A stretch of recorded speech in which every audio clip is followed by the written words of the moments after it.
a backseat MC. So, good evening, beautiful humans. Welcome to the San Jose Poetry Slam Zoom edition. My name is Scorpiana Xlent, and I will be your MC for the evening. For those of you that have never been to a poetry slam before, if we were in a bar or a live venue right now where we could actually touch each other, I would ask for people to raise their hands and tell me who's never been to a slam before. At which case, a bunch of veteran poets will all raise their hand, and then I get to call them all a bunch of fucking liars. But we are on the internet, not live, so I wouldn't be able to see it all anyway. So, for those of you who have never been to a poetry slam before, the best way to explain poetry slam is it's sort of like a cross between an Olympic sport and a drinking game.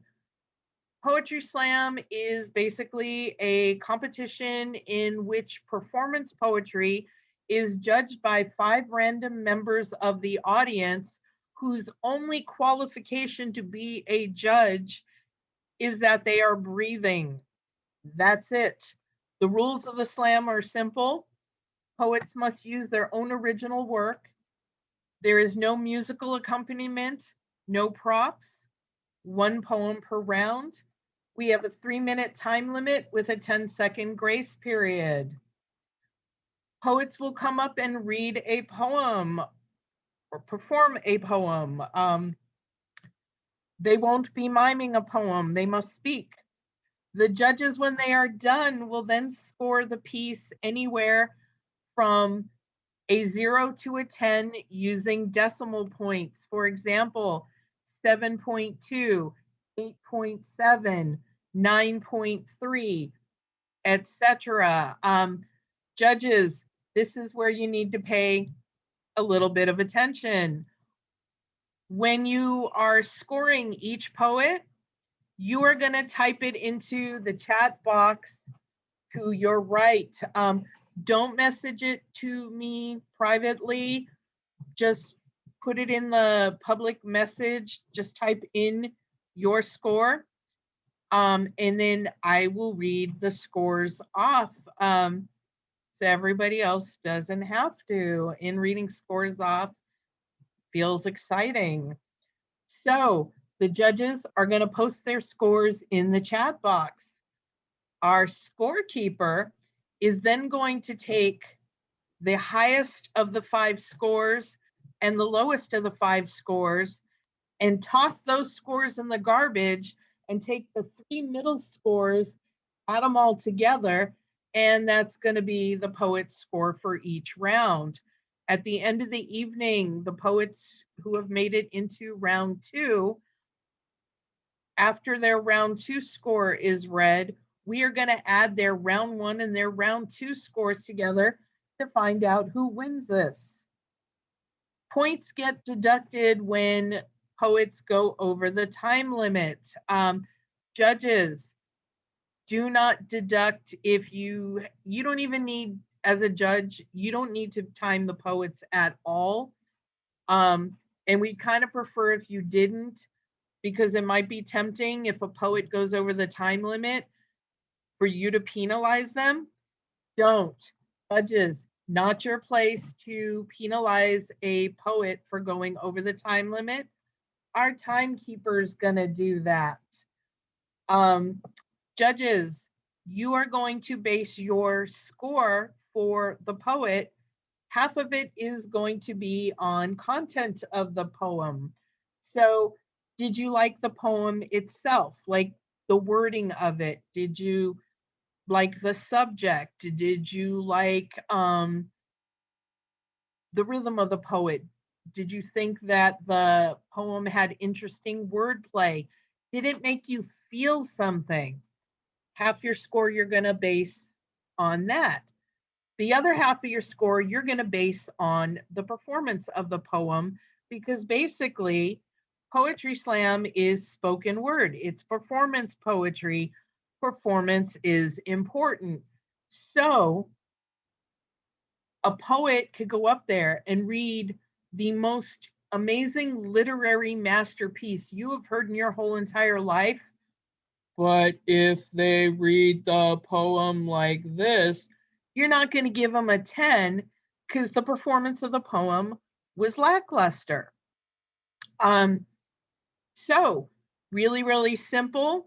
We ask that you don't judge them based on anything else but the content of their poem and the performance of the poem. Now, judges, do not penalize a poet for not having a poem memorized. While we love to memorize our poems, it is perfectly fine and allowable for a poet to read off paper or their notebook or a phone. Because, you know, if it's a poem they just wrote this morning, they're not going to have it memorized yet. And I've seen plenty of poets give amazing performances while still reading off paper. So please, if they don't have it memorized, do not penalize them for that, because there's no rule saying they have to memorize it. Judges, we also ask you to remain consistent throughout the whole entire poetry slam. Unfortunately, in poetry slam, there's this disease that goes around called score creep. What score creep is a lot of times as the evening progresses, judges will start scoring poems higher and higher, which is fine if the poetry really legit is getting better and better and better. But sometimes we start as judges letting the scores creep up because if you're enjoying certain types of beverages, maybe every few minutes you start feeling a little better. It could be tempting to start scoring higher. Or if you gave someone a low score because you weren't digging the poem and the audience was like kind of booing you or something, you might start getting a little nervous and start wanting to score people higher. Don't. Be consistent to your own opinion and stay consistent through the evening. You're going to get a chance to practice scoring. If it's helpful to you, you can make notes on a paper on what you were giving, the scores you were giving different poems, so you have an idea. Because if you score a poem higher than the last one, it should be because you like it more. Also, remain consistent by ignoring whatever reaction we get from the audience. What I am going to do when each poet is finished, I'm going to tell everybody to unmute themselves so they can clap and cheer for the poet. We're also going to let people clap, cheer, or boo when I read the scores off. So judges, whatever you do not be swayed by the audience's reaction. Audience, you have one job this evening. Sway the motherfucking judges. Let the judges know how you feel. Like I said, you'll be allowed to unmute when each poet finishes. You'll only have to mute yourself again when we call up the next poet.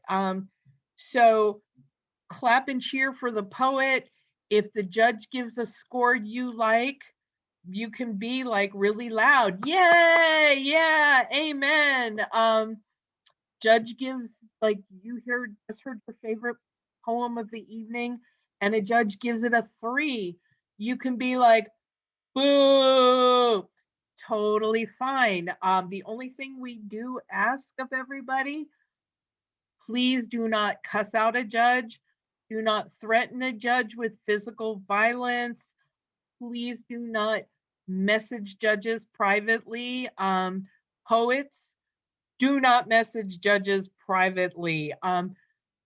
Judges, if a poet is messaging you privately to either threaten you in any way or to try to bribe you for a good score, let me know, because that's grounds for discrimination. I'm not disqualification. Sorry, I told you I mix my words up. Plus I'm old, and when you get old, your brain goes. So there's that. So let's see. We've got our 5 judges for the evening, and I tossed. We have judging tonight. We have Judge Danny, Judge Lorenz, Judge Manny, Judge Don, and we have Judge Finney Bell. So, audience, the judges are super, super important. In fact, clap for them right now, because guess what? We can't have a fucking poetry slam without judges. Just got asked a question in here, and by the way, hosting the slam and trying to keep up with everything, I might miss messages in the message box. I might miss questions. I did just see though, somebody asked, do we need trigger warnings? I'm going to leave that up to you. Do you think there's something in your poem that could be triggering? Do you want to give a warning? So we will leave that. So let's see. Now we're getting to the good part. So if you want to know how's the show gonna go tonight, as soon as I quit running off at the mouth, what I'm gonna be doing is I'm gonna call up a poet. They are gonna read their poem. The judges are going to post scores. I'm gonna read off the scores, and then we're gonna call up the next poet. We have 10 poets in round 1, and they are going in this order. We have Nathan Williams, we have Lauren Taeva, we've got Brenda, we've got Chloe Crockett, we have Bubbles, we have Layla, we have Big Chief, we have Michael, we have Charles K. Carter, and we have Larry. At the end of round 1, we are going to have our featured poet come up and give you a little tease of the amazing poetry you're going to hear from our feature. We are going to take a 10-minute break. We are going to come back. We are going to hear more amazing stuff from our feature. And then we're going to have the poets from round 2. And then we will announce winners. So, are we ready for the slam? Yeah. I have a question. Yes. So I'm a sacrifice poet. Does that mean that I go first, or I'm one of the first people that go? Yes. You're round 2. Okay.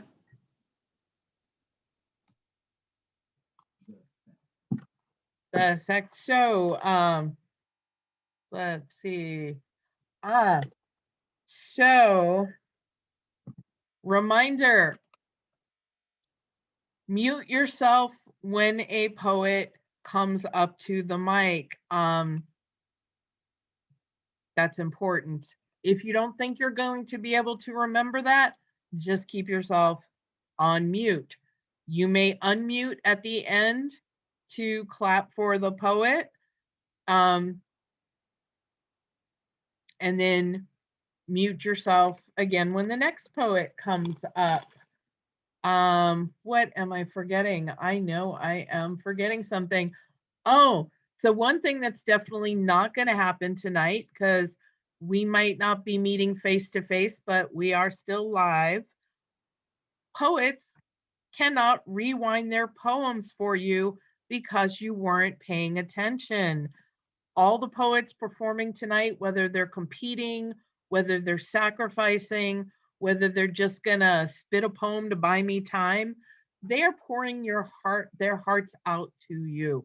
They have spent time putting their soul onto paper They deserve the respect of paying attention. If you didn't pay attention and you missed something, that's on you. Nobody's going to tell you what you missed. So be here and be present. So that's about it. We are ready to get started. So first thing we must do before any poetry slam, blood must be spilled and splattered across the screen. That's right. It is going to be time for me to bring up our first sacrificial poet of the evening.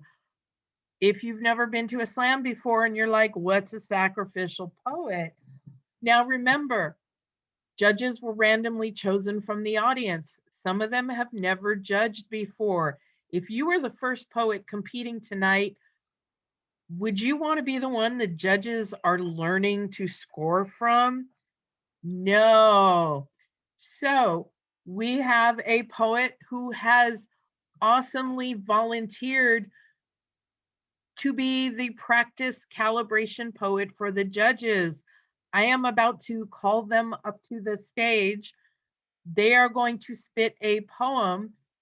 The judges are going to practice judging, and then our competition will be ready to kick off. So, that being said, beautiful humans, put your hands together, shout it out for our sacrificial poet coming to the stage. Give it up for Rob! Let's go. Yeah. Yay. Hi, can you guys hear me? Yes. All right, I'm going to start then.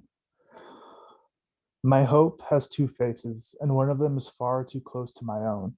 My hope stares at me with desperate eyes that are unsure of whether or not they will ever see the sun again. My hope looks haggard and broken in a way that laughs at my inability to capture it. My hope sits in this dark room with me as I stare into my screen, and it knows me.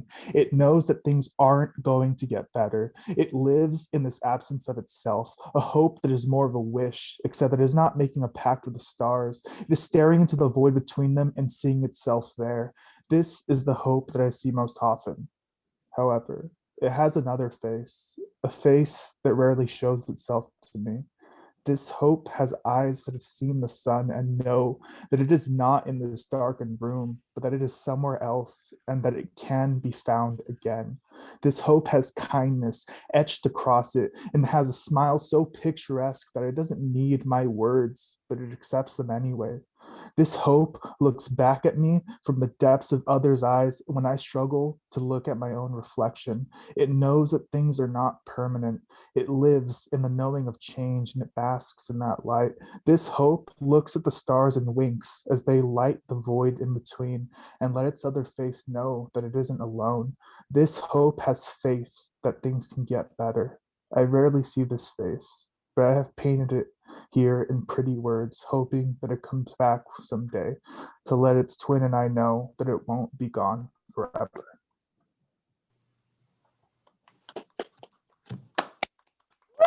Give it up for Rob. Judges, we got one score. We got two scores. We got three.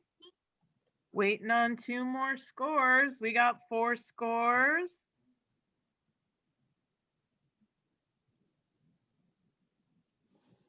We only use the first number then. Okay, so we got 1, 2, 3, 4. We are waiting on one more judge. Ah, we got it. We've got a low of a 6.8. We have a 7. We have a 7. We have another 7. And we have somebody put 7.75, which only counts as a 7.7. It's only one number after the decimal point. So that extra little 5 does not count. So while we are waiting for our scorekeeper to mash that all together, We've got a final score for Rob of a 21. Clap for the poet, not the score.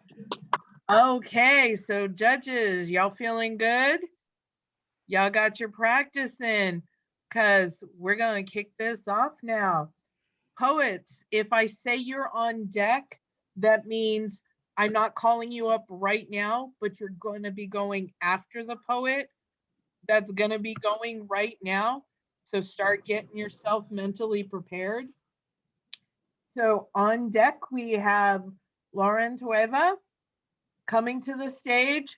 Give it up for Nathan Williams! Woo! Woo! Aftermath. I bicycled through the carcass of my city, the dead building sad and deflated. A row of headstones stood with a screaming silence for a life now yanked from our hands.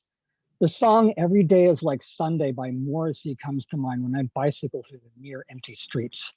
Except the wistful stabbing grief of my youth perished in the fire of drug addiction, poured like hot steaming blood into a goblet of a new promise of a second chance at life. The blood mixing with the white cream of hope, blending to a soft, bright pink, is not what is happening in this new, tragically crippled reality. Instead, every day is like Sunday, is like a daily visit to the same graveyard. The streets with boarded up graffiti, the art institute that used to be alive with recent paintings by young artists shining with Joan of Arc energy through the glass displays like glorious secrets that revealed you to yourself if you stopped and let your eyes drink until they were full, was now a gummy, dark gray building with long rows of wood, like wood from caskets. All of these fucking buildings were coffins now. No living bodies of youth were dipping light and smooth into the small wooden bowls of saintly paint to resurrect the color of ghosts, to bring a sense of wonder and longing curiosity that bit into your heart and burrowed into you for a moment that took your breath away. Now these art buildings were just as dead as a single liquor store that was the only place for blocks and blocks with an open door. Upon passing, instead of hoping to feel a sense of cheer, comfort, a pulsating life, instead I was greeted with row after row of colorful bottle-shaped coffins. Yes, they were beautiful to look at, but they stank of vultures and knives in solitary confinement, the illusion shattering the moment I looked into the small bodega.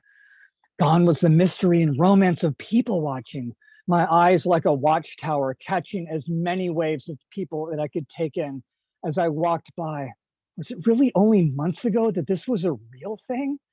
It felt like it had been years, and a sullen boot kick to the stomach, a paralyzing blow, confirmed that it was years, not months. As I, like a lot of people, maybe the majority of city dwellers, had all been serving solitary confinement sentences. Some of us had just started our sentences. Some of us had been sentenced to years. All of us have been locked in small, tight cages with both the handcuffs and the key available at all times, as this was a voluntary commitment to the psych wards of smartphone slavery. Eyes to the jail box, the social bear trap, clamped down hard on their hands, aching with tendonitis and carpal tunnel. Woo! Give it up for Nathan. Judges. Yeah. We got one score. We got two scores. We got 3, 4. Waiting on one more. Awesome. Y'all are nice and fast. We've got a low of a 7. We've got a 7.9. We have an 8, an 8.6, and an 8.9. Yeah.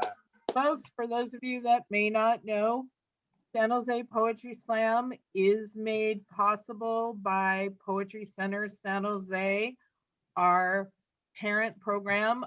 Poetry Center San Jose is a nonprofit poetry organization in San Jose that has been around for over 40 years. Everything we're doing right now is possible because of them. What's our final score for Nathan? We got a 24.5. Clap for the poet, not the score. Okay, on deck we have Brenda, but coming to the stage, give it up for Lauren Tueva! Woo! Woo! Woo! This poem is called Air. A sweet air that bites. When I breathe you, I feel such might. But a touch of you on my skin makes me feel alive as I've always been. Can you feel the air I speak of? Its love is light and like a dove. Do you know and love the air? All of us do who have a care. Even those who say they don't, without the air would have no hope. From the time of our birth, we've breathed the air of our earth. Give thanks to him who made the sea. The sea is the air we breathe. He deserves all of the praise. Without him, there'd be only night, no days. I'm amazed every day I breathe. Every breath I breathe is a gift received. Just and true are all his ways. I make them mine every day. Kindred souls, hear my truth. All that you need is inside yourself. Love yourself and see your soul. All that it is yours to mold. Meaning can only come from within. The deeper you dig, the more you win. Notice that everything you see matters. The air you breathe, all idle chatter. Open sky with moon and stars, flocks of birds that travel far, pulling and pushing to and fro, yin and yang, ebb and flow. Questions asked from the past still beg for understanding. Reasoning in what we call fact, we must always be examining. Socrates said it best, ignorance is behind all that evil is planning. Today is here only for today, but tomorrow is in what happened yesterday. Underneath the sun, nothing is new, except for all that is and will be you. Vivid dreams I see with passion, my acts must blossom for it to happen. Water, earth, air, and fire are all tools I must use to obtain my desire. X marks the spot of my treasure. It is always my heading and my pleasure. Yesterday, I did the greatest thing. I loved someone without getting anything.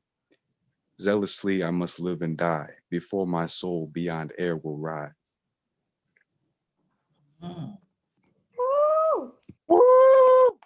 Give it Yeah. up for Lauren. Yeah, woo! That was great. Okay, Yes.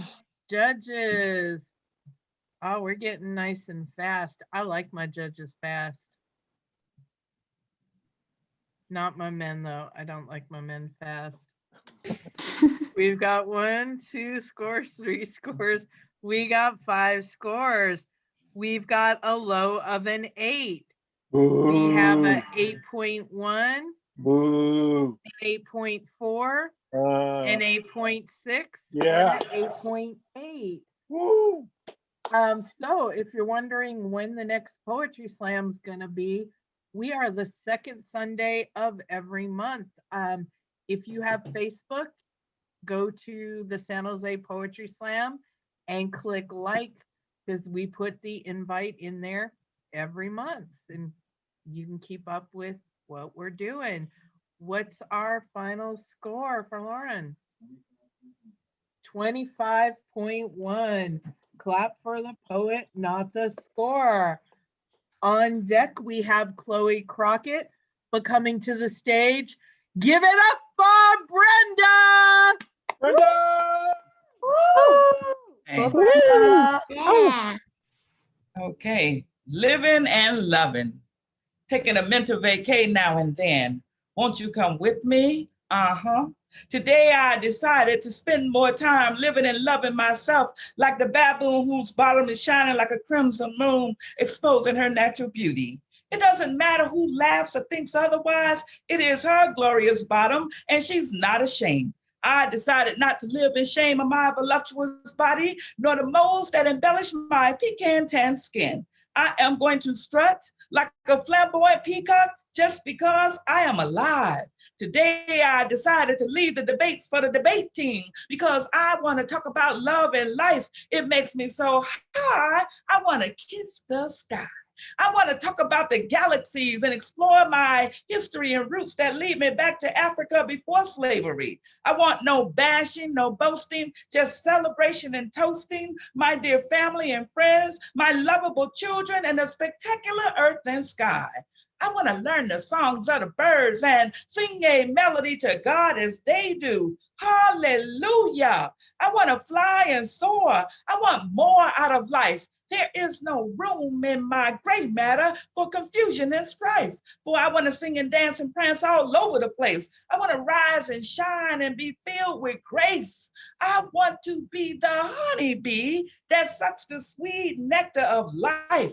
Let me lie down in green pastures, not wallow in the muds of past failure or despair. Let the rains of heaven wash away my pains and restore my soul. Let me sit under the tree with the wise poets and chess masters, unraveling the mystical game of life. And then let me sit down at the table of humanity, together with people of every age, race, gender, and nation, sharing the bread of peace, love, and harmony.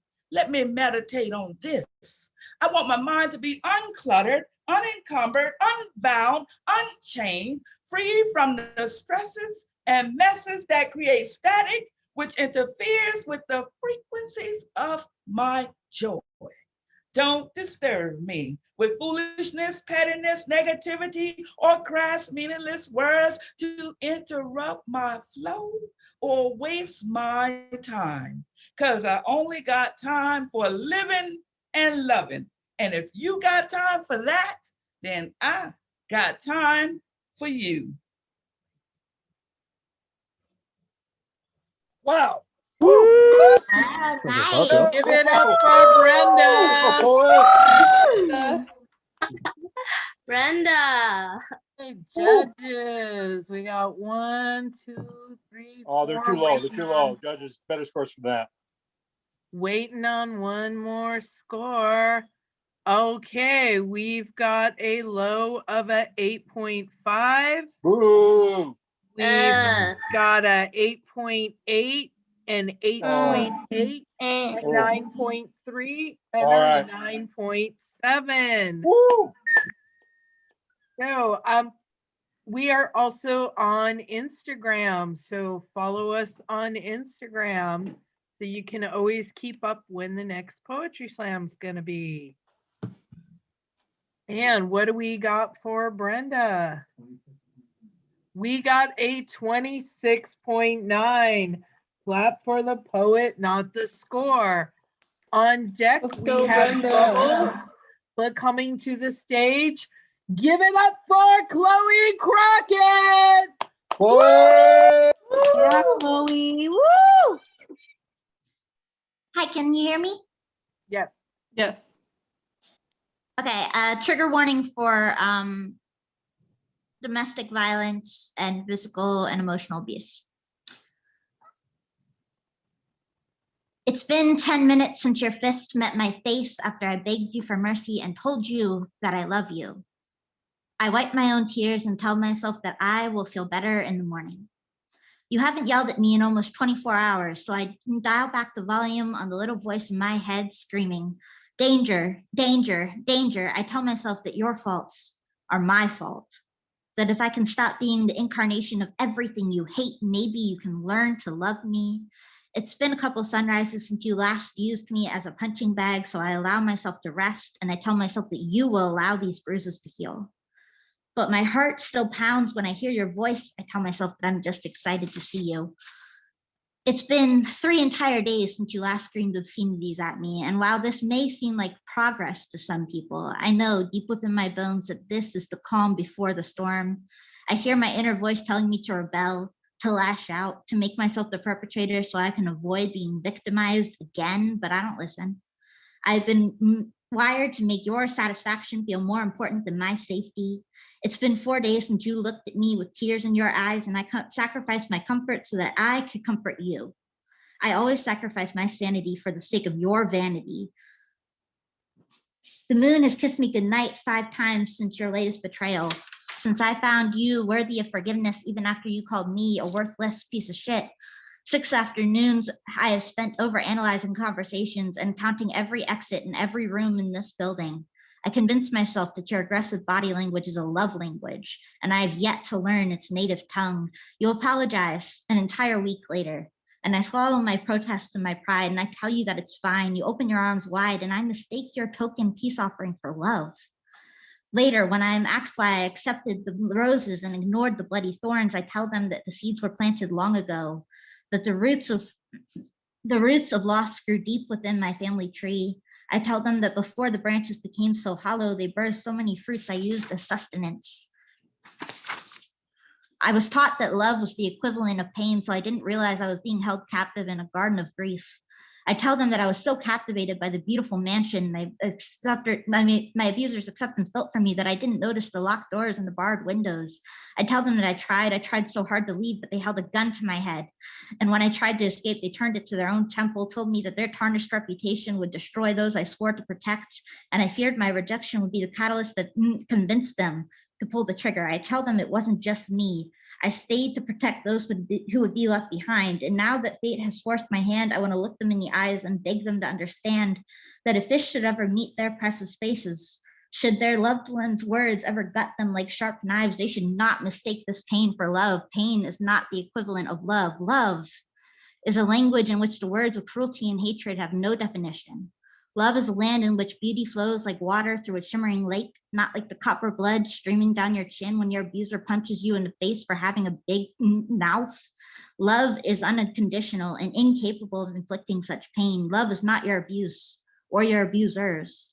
Love is looking yourself in the mirror when you make a mistake, taking the mercy you gave them and giving it to yourself. Love is healing from the abuse without judgment, the way your body loved you enough to heal the bruises. Love is acknowledging the broken pieces as part of your beauty, like a mosaic of shattered sorrows that somehow created a masterpiece of survival. They say that you accept the love you think you deserve. So I tell myself that I deserve better.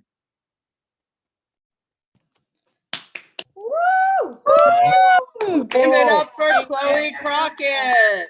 Chloe, you deserve the best. We got 1 score. We got Thank 2, you. 3, 4, waiting on 1 more. Okay, we have got a low of an 8.4. We've got an 8.4, an 8.7, an 8.7, and a 9.8.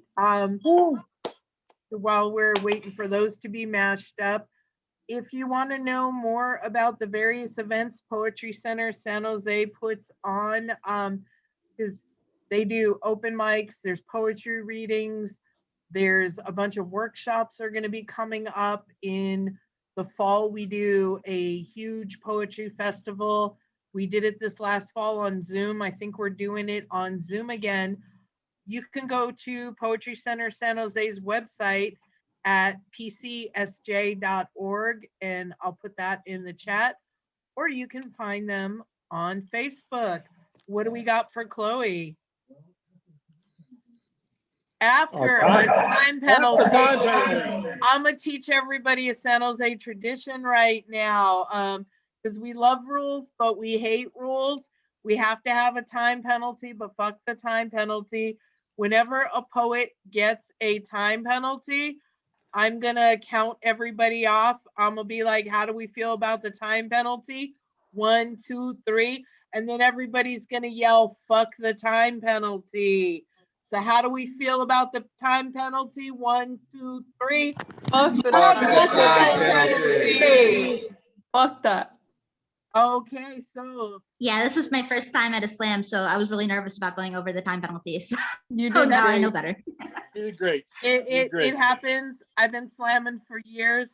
I go over sometimes. We all go over. I've been over. We've got, with the time penalty, a 23.8 score. On deck, we have Layla, but coming to the stage, give it up for Bubbles! Working out the kinks here. Sorry. See. Okay. Hello. Hi. I am going to read a Valentine's Day special poem that I read to someone special in my life. It's a teddy bear named Rosie. Rosie Bear. Rosie Bear. She's my little boo. Whenever I am down, so sad, she makes me feel unblue. She has the teddy bear necessities, knows how to uplift. She loves to sing and dance with me, takes me on teddy bear picnics. She has the best bud in Pooby Bear and friends in Pinky Tink and Dougie Mel. She's a happy, free spirit. She's friends with the Hydra as well. She loves to take psychedelics and get lost in the woods. She's friends with the gummy bears. They feed her gummy goods. She's such a pretty little bear with a ruby red nose that shines. Oh, how I love you, Rosie Bear. I'm so glad you're mine. And so I wrote a poem to my teddy bear a while back. I wrote it like last year because I was doing a series of readings. I was doing like a series of readings of like making my own like kids like poems, but like make them like kind of like stoner versions. That was great. Okay, give it up for Bubbles. All right, Bubbles. Yeah. Happy Valentine's Day. Okay, we got 1, 2, 3 scores. We got 4 scores. Waiting on just one more. Okay, we've got a low of a 6.9. We've got a 7.1, a 7.3, a 7.3, and a 7.5. Boy. Okay, what do we've got? Putting it all together. We've got a 21.7. Clap for the poet, not the score. On deck, we have Big Chief, but coming to the stage, give it up for Layla! Let's go, Big Chief! Oh, Layla. Woo! And Layla. I go. I'm sorry. Do I go? Oh. Wait. It's Layla. You're on Oh, deck. I'm sorry. Yeah. I'm gonna start that all over again. On deck we have Big Chief, but coming to the stage, give it up for Layla. Let's go, Layla. Think I'm too happy to be a poet. There's weariness in me, or there was, but I've loved too deeply to be fatally flawed. See, I sing along to Taylor Swift when no one's watching. I wear gold eyeshadow. There's a Yankee Candle air freshener in my car. I drive a Lexus. I still own a denim miniskirt. My shampoo smells like raspberries. I'm a Philadelphia Eagles fan. I have a Harry Potter tattoo. I eat shredded cheese out of the bag. Look, what I'm saying is, I'm far too basic and probably too much of a dweeb to be tortured, melancholic, or aggressively bitter. I can cry. I just like to laugh better. And when the depression we call poetic tendencies is close upon my soul, when I'm all country and no rock and roll, when I'm thinking of the bridges or the rooftops or the razors or the rope, when I'm drafting my obituary and savoring my very last smoke, when the night is dark and full of terrors, when the rom-com of my life has become a comedy of errors, when my Miley is gone and everything is all Billy Ray Cyrus, well, I think of you, of course. And how could I leave a life that has you in it? Hell, how could I leave a world that has you in it? I think of you and I'm too happy to be a poet.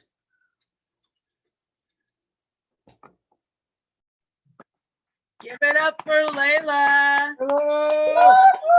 Okay, judges. Let's see. We've got 1, 2, 3, 4, and 5 scores. So we've got a low of a 7.5. We've got an 8. Ooh. We've got an 8.3. We've got a Ah. 9. And we've got a 9.5. What do we got all together? We got a 25.3. Clap for the poet, got the score. So on deck, we've got Michael, but coming to the stage, give it up for Big Chief! Let's go, Big Chief. Thank you all. Just a trigger warning for anybody with mental illnesses or just psychos. This one's called Crazy in Love. Sorry, the plane in the background. I'm sorry. The magic is real when I'm here in your arms. Gee, I can't seem to get enough of your charms. I get these feelings I've never felt before. These feelings erupt and go into my core. A kiss is all I ask for under the pale sky. Please understand, I don't mean to pry. People say I'm crazy, it's all in the head. Can't you just eat a cookie or two instead? I promise I'm not, there's no need to lie. Then again, after all, he's just some guy. It seems like all I can do is dream of you. This love I have for you only ever grew. Psycho, stalker, freak is all I ever get. I promise you, mister, I am no threat. And when I try to talk, all you ever do is run. Can't we ever just have a little bit of fun?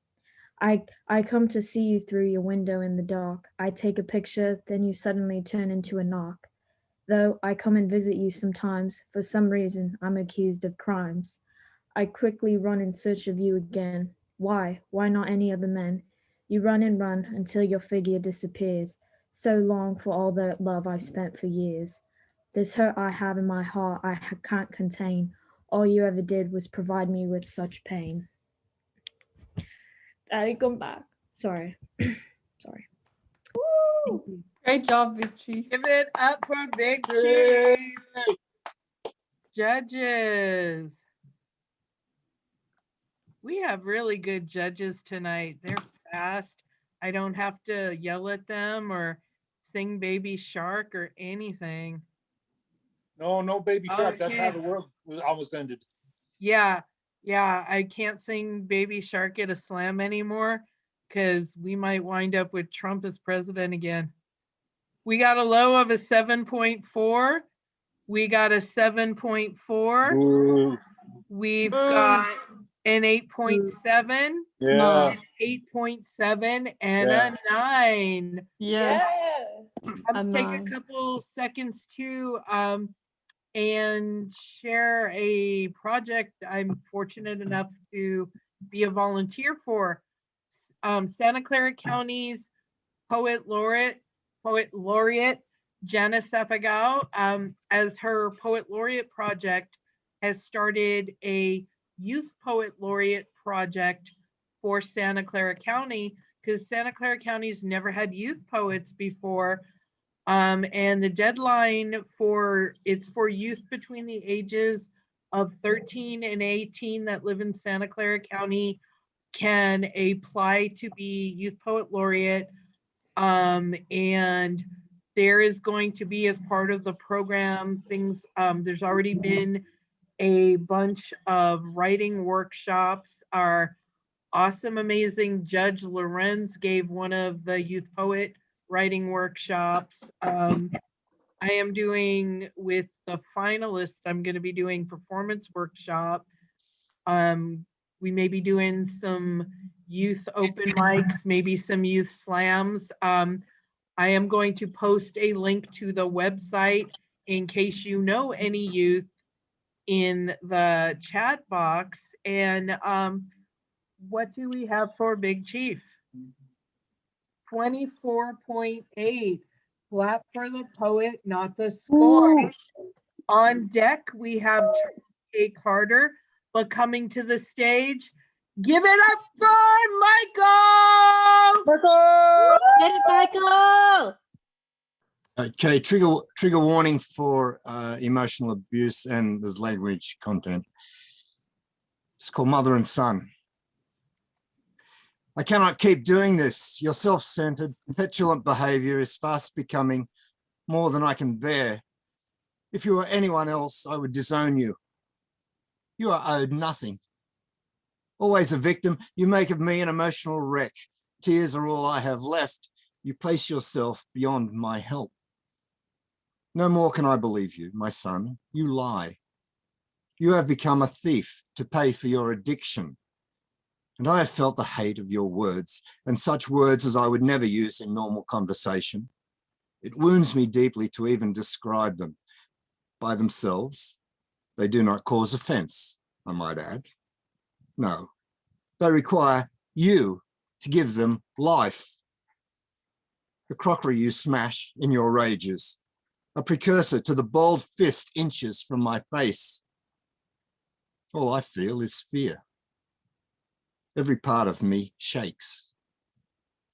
To be your mother under such conditions makes me question so very much. How could I have raised you to be like this? How much is down to me? You are so much your father, even though you never knew him. At this moment, I despise you. You are an evil I cannot accept. Will there be no end to this blame game you play? It was not my fault your father left us or what he did to himself afterwards. I know how hard it was for you, but you are no longer a child and the world has moved on, and you must move with it. And as for your own child, what of him? He needs a father. You need to grow up. If not for yourself, then for him. Stop it. Do not yell. Do not shout. I am your mother. Not some filthy slut or fucking bitch or any of the other colorful phrases you use in such moments before the big apology. I am your mother. Your mother. And this, my son, is killing me.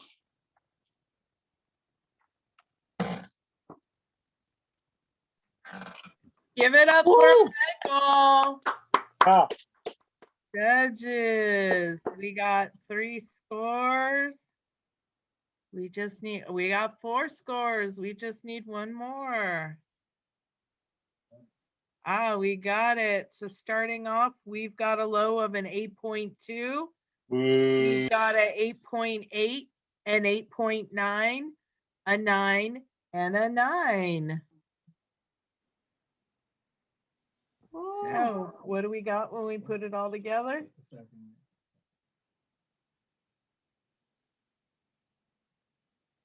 We'll have a score in a second. 26.7. Clap for the poet, not the score. On deck, we have Larry, but coming to the stage, give it up for Charles K. Carter! Yay!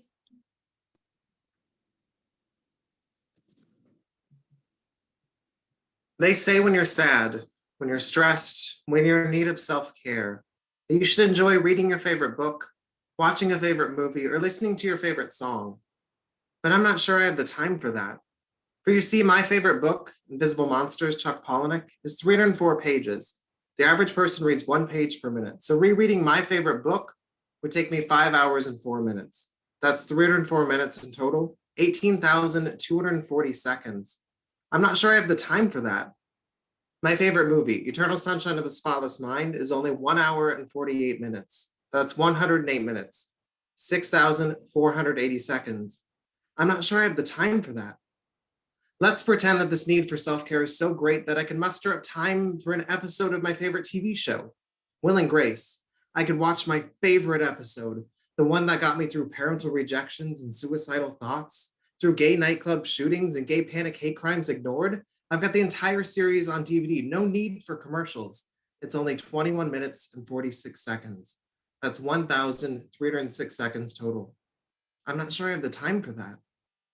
What about my favorite song, you ask? I'm fond of Melissa Etheridge. My favorite song, Like the Way I Do. When she plays this live, it's like going to church for me. It's like going to church for me because I wasn't welcome in church anymore. Naturally, the live recording is better than the studio version. Melissa's better that way. The 2015 professional recording is 15 minutes and 32 seconds, 932 seconds in total. I'm not sure I have the time for that. What about the studio version? 5 minutes and 25 seconds, 325 seconds. I'm not sure I even have the time for that. What I would rather do with my time is stare at my favorite picture of him, the one on the mantle, the one where his smile is his whole face, eyes and all, the one where my eyes are nervously shifting to the dark spirit who I could sense was there lurking, ready to call him home ahead of his time, ahead of our time.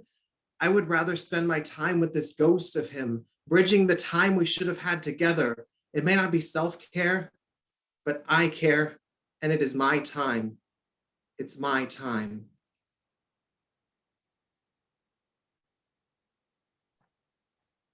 Give it up for Charles K. Carter. Charles, nice job. Judges. We got 1, 2, 3 scores, 4 scores. And we have got 5. We've got a low of an 8.1. We have an 8.7, an 8.7, an 8.8, and a 9.5. So, personal promotional plug. If you live in San Jose and you too want fabulous hair color, guess what I do for my day job? I am a master colorist. So if you want your hair colored, hit me up and I will give you my number and we will talk. I am very expensive, but I am worth every penny. What do we got for Charles? 26.2. Clap for the poet, not the score. On deck, we have a teaser poem from our feature, but coming to the stage, give it up for Larry! Yeah! Ooh, Larry! Writing a poem is well, finishing a poem, it's like a feeling of relief, much like the relief of finishing your much needed morning pee. Now, I'm not talking about your average morning pee. I'm talking about having drank a quart of lemonade the night before, just before you went to bed. I'm talking about waiting a half an hour in bed after your bladder's woken you up because it's warm under your covers. I'm talking waiting another half an hour more because you're starting to get old and you know the first few steps in the morning are going to hurt. I'm talking about your feet already hurting from walking 8 to 10 miles a day before on hard cement, and you're overweight with your overweight body in a pair of shoes with memory foam that have developed Alzheimer's. I'm talking about your first steps in the morning and falling back onto the bed because your feet hurt so much you cannot balance yourself. I'm talking about slowly making your way to the toilet, balancing on secure surfaces, avoiding using an iron board or the cheap bookshelves, knowing they would crash down on you if you did, but using the dresser or the wall until you're almost there and you start walking normally. I'm talking about your eyes tearing up from the pain of your feet and sore muscles, and from now your overfull bladder screaming at you. I'm talking relief now felt that you've made it and you've finished at last, having flushed the toilet without touching the handle. As we'd like to finish writing a poem. I guess that's what it's like to read a poem, to write a poem. Woo! Give it up for Larry. Judges, we got 1, we got 2 scores, we got 3, we got 4, and we got We got it. We got a low of an 8.3. We got an 8.3, an 8.4, an 8.6, and an 8.8. And we have made it through round one. Everybody give yourselves a big hand. I want to give a quick, big, huge thank you and shout out to Mr. Xlent, because in addition to being scorekeeper tonight and being timekeeper tonight, I pretty much could not like do the running of the slam without him. Him and Judge Manny take photos for the slam, especially when we were able to be in public. Mr. Xlent watches over the Instagram page and the Twitter page because I'm lazy and can't keep bothering. No, just kidding. I get really busy, and aside from the Facebook page, I can't keep up with everything. So I could not do it with Mr. Xlent. What is our score for Larry? 25.3. And this is how the rest of the night's gonna go. I'm losing my train of thought because I am looking for, I lost the bio. I make poets send me bios and then I lose them. So we are gonna get a teaser poem from our featured poet tonight. We are going to take a 10-minute break. We are going to come back from the break, and then we are going to hear more fabulous poetry from our feature, and then we are going to have round two. And I'm not going to tell anybody on the break who made it into round two. Y'all will get to hear all that when we are ready to begin round two, because it keeps people from leaving. I found the bio. So our feature tonight is Hilary Mchenry. She is a high school English teacher, spoken word poet, and youth soccer coach. In 2019, she became the victim of a hate crime. Her experience was documented in an article by Silicon Valley Debug in August 2019. After the hate crime, with a tremendous amount of support from the San Jose community, Hilary focused on combating racism in our public schools. In response to her advocacy for teachers and students of color, she received the Leadership in Education Award from Assemblyman Ash Kalra. Hilary just published her first collection of poems, Survival: How Poetry Saved Me. She's gonna tell you how you can purchase a copy and where else you can find her. But first, she's gonna give you a little tease of an amazing poem. So, beautiful human beings, please put your hands together and give it up for Hilary Mchenry. Woo! Woo! Yeah. There are days like today, days when I feel like a soldier, fighting a battle that I chose, a battle that I signed up for. I didn't need to be drafted because the fight is what I yearn for. But there are only so many problems an M16 can solve. It wasn't good enough in Vietnam, and it's not good enough now. So instead, I'll reach for an M52 caliber machine gun. Yes, that should take care of my mistakes. That should repress my fears. That should allow me to triumph. But reaching for a gun was my mistake in the first place. No, it did not make me feel full, and that is why I have returned for seconds. You see, sometimes I mistake guns for mouths and bullets for words. I thought that if I pulled the trigger, that people would finally begin to understand what I was saying. Instead, my words were suffocated by the fire of my ammunition. I can see my fellow soldier just as wounded, just as confused. No. We do not have the answers we thought we would by now, so I wrap his wounds in torn off pieces of my pride. And I think back to 1916 and 1943, World Wars I and II. I survived through those, but this battle, the war that has consumed me, feels different. The bombs, they are louder. My courage is decaying and I can smell it. The ash rests on my tongue and I don't like it. I do not think that I'll be returning home this time. So I began to start selecting pieces of ash to tuck inside my pockets. I'm collecting remnants of the world to come with me after I am gone. I pick my fellow soldier up. He drapes over my back like a curtain on a stage, but no one is applauding yet. He speaks, but all I hear is his proclamation of defeat. He has lost the war, but says to me, keep on fighting. It is bittersweet. I fear that I'll miss the roar of an M32 multi-shot grenade launcher because I know that I cannot hide behind my ammunition forever. So he says to me, keep on fighting. The ashes inside my pockets are no longer remnants. Instead, they are tokens, each one reminding me that the battles we think we can't win are usually the ones we can't. Ooh, Hilary!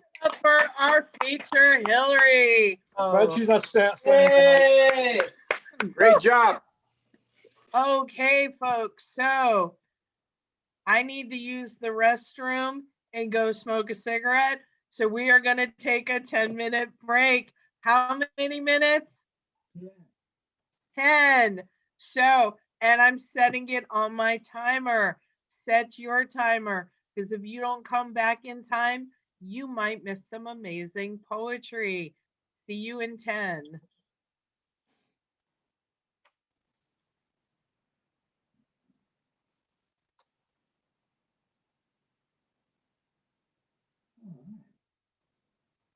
My timer.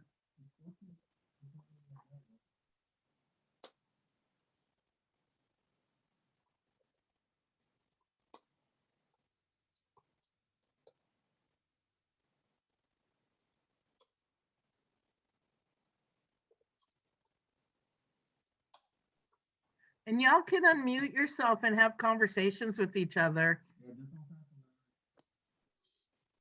I did.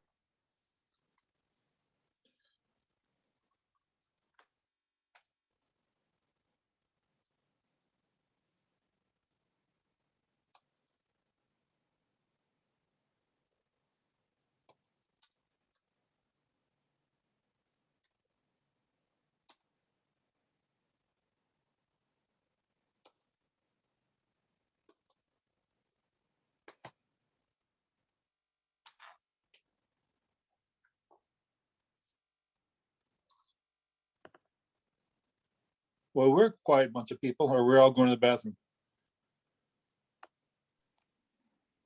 No, I'm good. Oh. Flip this around. Oh.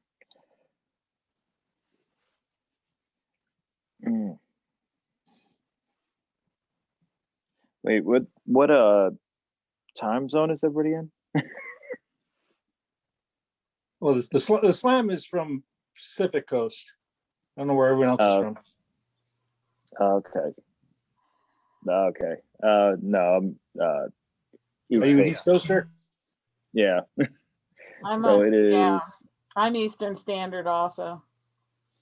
Yeah, so I'm it's getting near midnight your time. Yeah. 11:44. 11:40. Well, we thank you for being here. Yeah. That is the one nice thing about doing this stuff over Zoom. We get people that we would never met coming from different places. Exactly. That's true. Yeah, I've made a bunch of friends in Philadelphia, these Zoom things. Some amazing poets in Philadelphia that we call each other brother and sister now, and we've never met in person.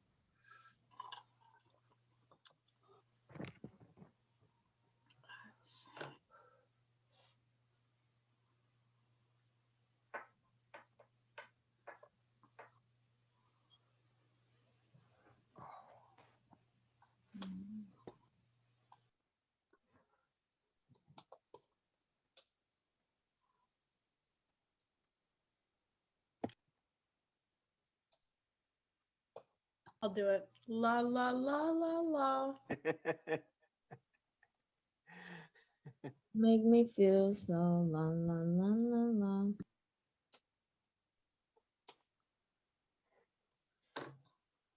Oh, you don't want me to sing, that's for sure. Hey, Larry, come on, sing to us. Michael, I don't know who's worse, you or You me. guys want to do like a I get paid not to sing. I start singing, people start sending me money to stop. sit a rose? Oh, you.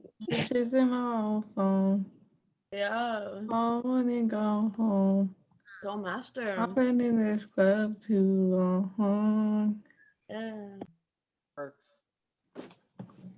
And so, Master, since you're our sacrificial poet, do we call you the Sack Master now? Yeah, I like that. There you go. The sacrifice master, Yep, Sack Master. sack master. It's perfect. Sometimes Master will watch me sleep at night and remind me that it's okay to not be scared because I always feel comfortable around Master. That's good. Yeah. Scorpiana watches me sleep sometimes, and she gets pissed off because I'm sleeping soundly while she's over there wide awake. Are you guys married? I just do things to make Captain feel comfortable. Wait, are you guys married? I'm sorry, I didn't hear you. Yes, we are. Yes. Well, how long have you been married? We just celebrated our 10-year wedding anniversary last month. Oh, that's amazing. That's so beautiful. They're a great couple. Congratulations. Right. Mr. Xlent is the best husband. I try to be as good as husband as he is. I want to be just like you when I grow up, Larry. You're gonna have to stop swearing so much. Fuck Guys, that. I have a question. I have a question for the audience. Hey, I describe people to you as a nut with chocolate sauce in the middle. Yeah. You're hard on the outside, but once people get in, you're soft and gooey and lovable. Yeah, that's me. That is me. I have a question for the audience. So since I haven't read a poem yet, and I have 2 poems that I wrote for this slam, I was wondering what you guys would like to hear when I read one of them first. So would you like to hear one about like heartbreak and like loving someone that betrayed you, or would you guys like to hear about like a kind of less on the PG-13 side and more on the explicit side about like sex, like car crashes? I'd like to hear whatever you feel like your best is. I'd love to hear like either, honestly. Anyone else? Would you Either one have would any? work for me. Sex and car crashes sounds good. Okay. Yeah, I'd like to hear that one as well. All right. We'll do.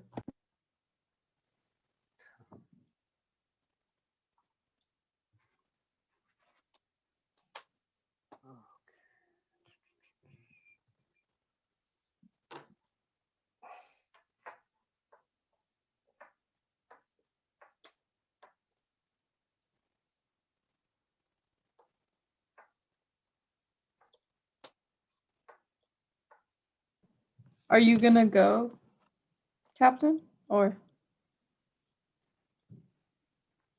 Oh, no, not yet. I was just asking the audience what they wanted to hear when I do read my poem, when I do get called on. So just. oh, I wasn't sure, but I think there's only a certain amount of people who are gonna go. Oh, yeah.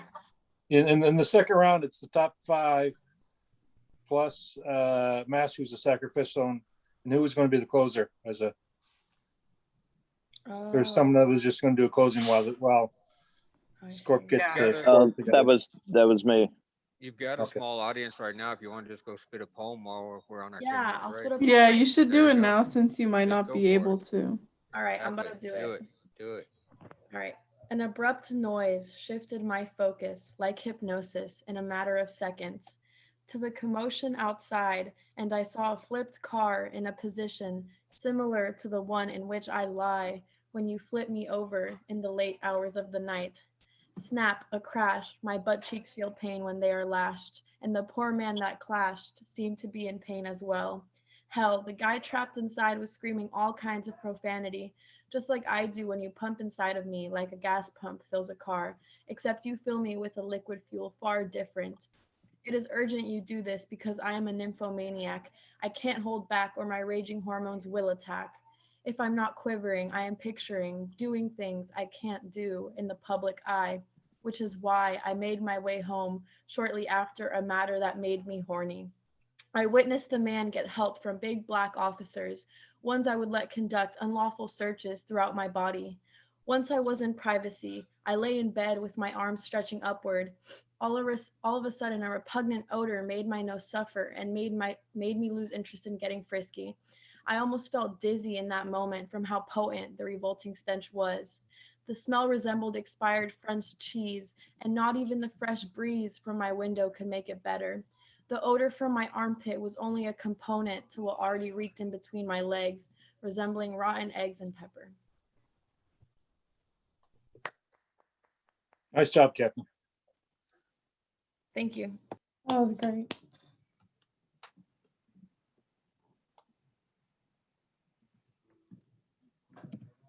Mhm.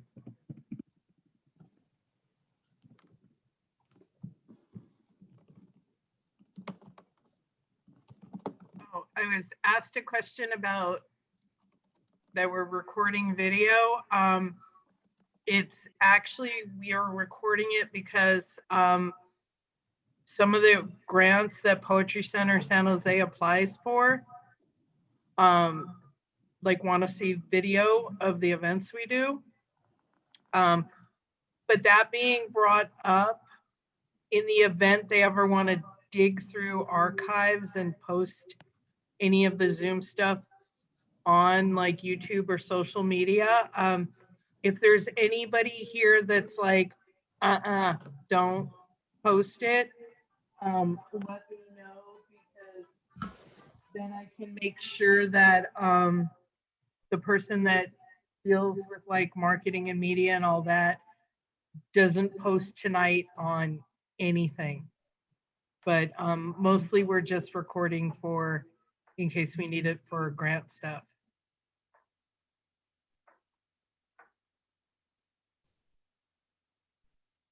Okay. I will try to remember to turn off the recording. Since Gonna- Master is going as a SAC, you could stop it real quick. Yeah. Yeah. Just Yeah. you remind me. Like Master remind you, not yeah, Master. Before like send me a message, remind me when the feature's almost done with like her set. So when her set's done, I can pause the recording. Okay. But and also too, I can make sure Poetry Center knows that tonight does not go like on any social media. Thank you. Okay. Welcome back from the break, everybody. I hope you all had a good break and got yourself a tasty beverage and did whatever it is y'all do on your breaks. Are we ready for some more amazing poetry from our feature? Yeah, y'all don't sound excited enough. Like this Oh, is sorry, I like- was muted. this is a friend of mine, like one of my sheroes, and if y'all don't act excited, y'all are not gonna get like more poetry. So I want some excitement. Are we ready for some more poetry? Yes. Okay, that is so much better. So I'm gonna bring our feature back up.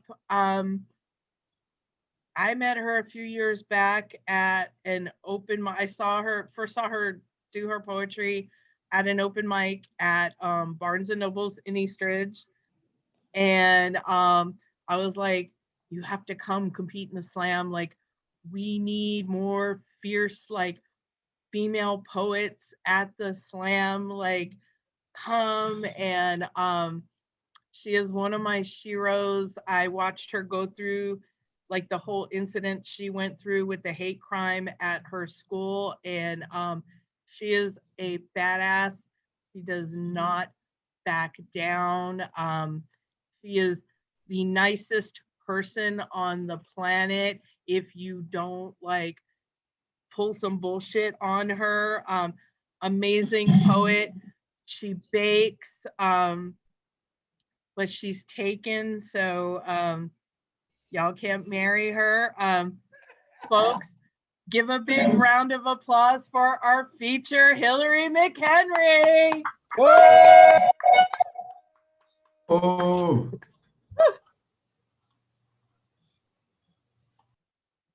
The definition of survive is to remain alive, to continue to live, to continue to exist. My heart keeps me alive. My scars have helped me live. You are the reason I exist. I am a Mchenry, and if I ever have children, they will never know your name, but they will know your smile, your ears, and your nose. But I pray that they will never know your anger, the one that hurt my family, the one that broke my family. And even though you reside behind bars, I still feel threatened by your anger, the one that I used to wear tucked into my pockets to save for later, but I took it off, put it in a box, and threw it in my closet along with the rest of the skeletons you gave me. You laugh at the laundry you've dirtied and the baggage you left by my door. Yeah, when I was little, I wanted you to love me. I wanted your shoulders to sit on. I never thought that I'd give you away. Concrete and steel are what you rest behind and what I have built myself with. But as opposed to bars, I am guarded by walls, each one more suffocating than the last. I didn't know I was claustrophobic until I knew you.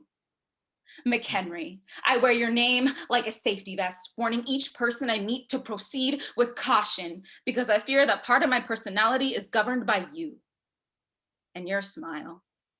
The one I see in the mirror every single day is just as haunting as I remember. I am not you, but part of you runs through my veins and arteries, pumping bad blood into my body. I hope I never get your heart disease. I may never conquer you, but I will conquer my demons, remove each skeleton from my closet, break each bone and sand them down until only dust remains. And then I will scatter your ashes across the ocean in hopes that scientists never explore the 93% of the sea that remains unknown because no one should ever know you.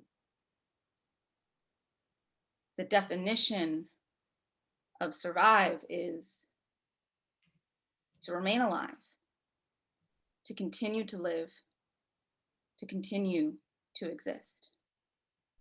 I am a Mchenry, but I'm also a survivor. Ooh. Wow. That was great. Wow. So I just thank you. So just like Scorp said, I just released my first collection of poems and the title is Survival. Hopefully the poem that I just read to you, shows you kind of what I talk about and the themes in this book. I will post the Amazon link in the chat when I am done. I'll also post my Instagram handle when I'm done as well. So if you want to follow me on Instagram, you can. So I'm going to read from the book so you guys can kind of check it out. Sometimes before bed, I cry a lot. And I'm uncertain if it is because I am mourning the day that has ended or if it is because I am terrified of the one that is to come. So at night, I turn and I toss like a flipped coin, like a penny, because sometimes I feel worthless. I've never been afraid of falling because my body has spent most of its life hitting the ground. Each curve has learned to love the asphalt, and on warm days, my copper skin melts into it, arms open. I am not afraid of dissolving into the black tar because sometimes it feels like home, welcoming me back into loneliness, a darkness that I accept simply because it is familiar. Sometimes being pressed against, shoe to ground, makes me feel safe because I know that no one has noticed me. Like the penny, I am often forgotten, and parts of my body have been donated into jars that sit on shelves, never to be touched again. But I have a secret that is darker than the tar that presses against my skin and is more terrifying than being taken out of the United States economy. Look, I'm not stupid. I know that pennies are no longer needed, no longer wanted. The jingle jangle of coins is almost a foreign sound now. So foreign that at times I can barely recognize my own heartbeat. I am okay with disappearing. Sometimes I honestly look forward to it. The only thing that terrifies me is the thought of being found, to be picked up by cracked hands, hands that know how to work, hands that understand my copper skin and aren't afraid to reach out and touch it, hands that will hold me as a keepsake, a lucky charm. But there, the asphalt is calling my name, telling me to come home, trying to make me believe that I could never be lucky to anyone. The asphalt is a bully I want to beat up. But I have grown so weary of fighting with broken hands. So before I square up, I will trace the lines of my palm to the lines around my smile that will lead me back to my own happiness. I am a good luck charm, and some days I actually believe that. I am ready to leave the burning tar and upgrade to grass, because it is greener on the other side. So in my bed, I turn and I toss to my other side and wake up knowing exactly who I am, and remind myself that my subconscious does not have to be my reality.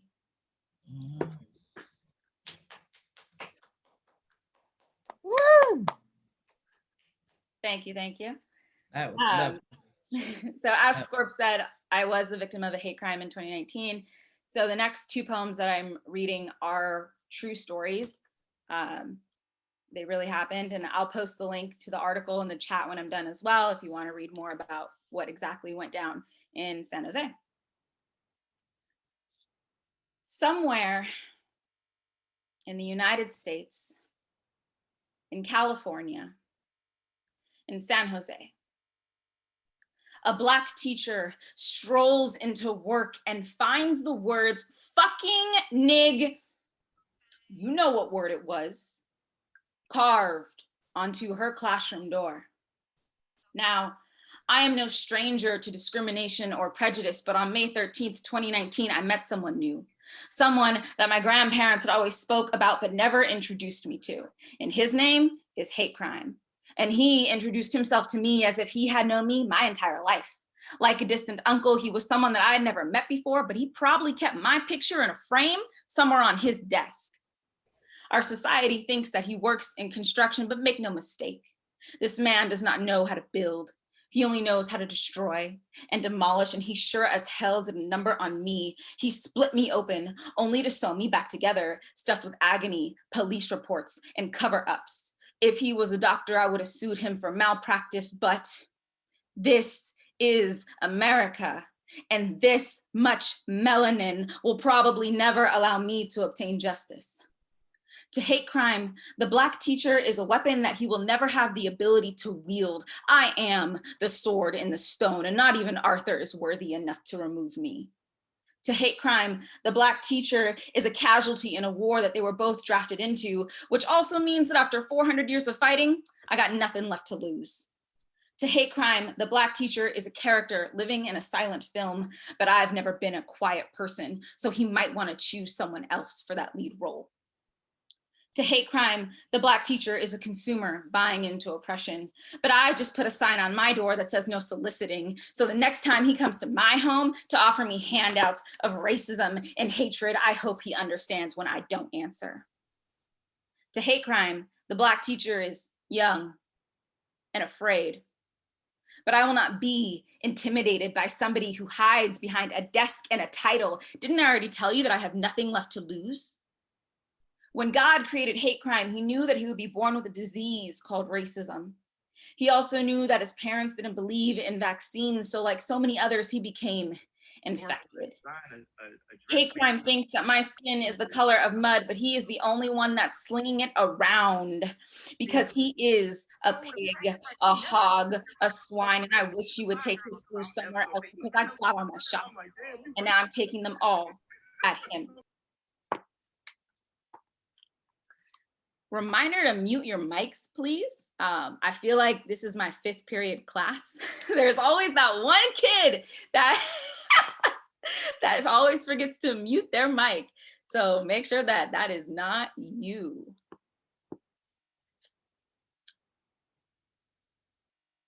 How does one kill a Black teacher, you ask? Why, it's the same way you kill a mockingbird. Harper Lee told the story best.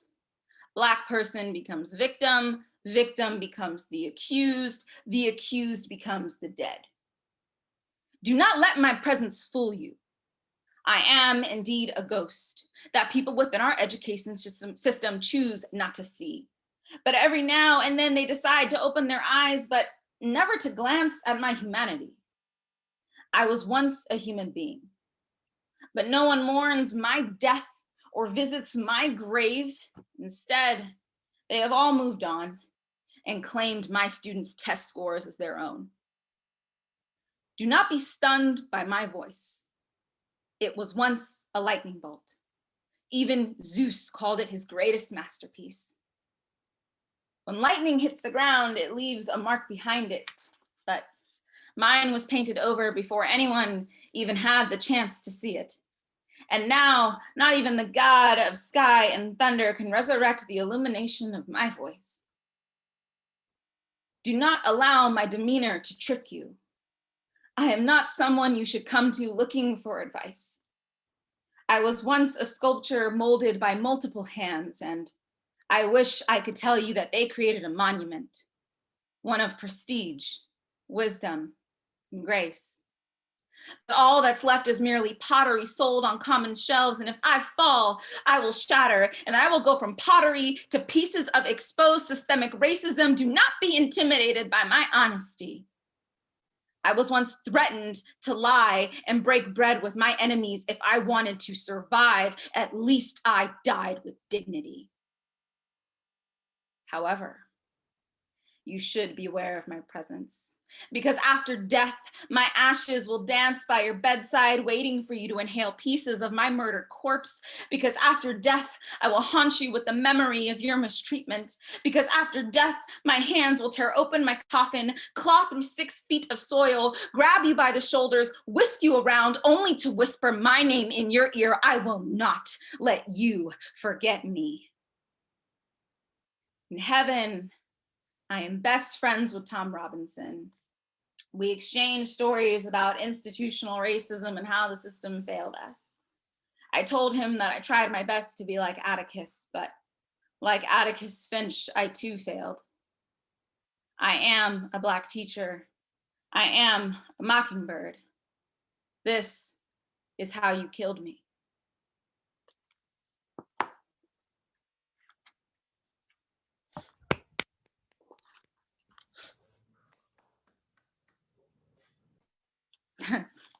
Thank you everybody. I appreciate all the comments in the chat. Scorp, how am I doing on time? I got 2 poems left.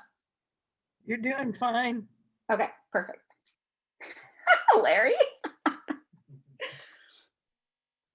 My friends and family have called me a princess for as long as I can remember.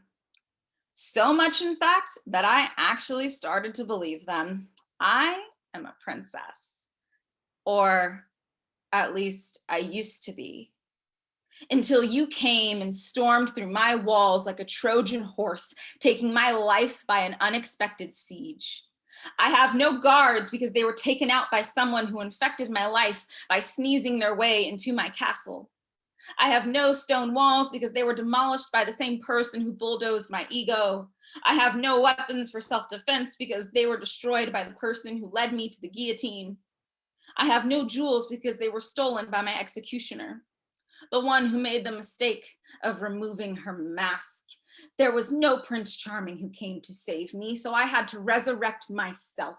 And the first lesson I learned when I returned from the dead was to be careful of who I allow to live inside my kingdom.